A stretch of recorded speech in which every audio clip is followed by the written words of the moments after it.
मित्रांनो, आपण बघू शकता यांनी भरलेला आहे. बघू. मला भीती वाटते बाबा.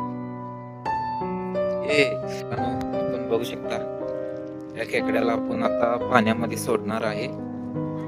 पकड त्याला, त्याला पकडून पाण्यामध्ये सोडून दे. अरे चावेल चावेल चावेल. त्याला पाण्यामध्ये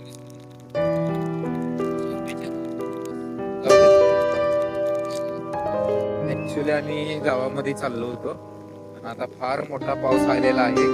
बघू शकता आपण पूर्णपणे भिजलेलो आहे. पूर्णपणे मी भिजलेलो आहे. हे आपण बघू शकता या वाघाने दोघांनी खेकडा पकडलेला. त्यांना सांगितलं पाण्यात सोडून ये. पावसाची कमी नाही. हे बघा आपण अशा ठिकाणी बसलेला आहे. बघू शकता तुम्ही.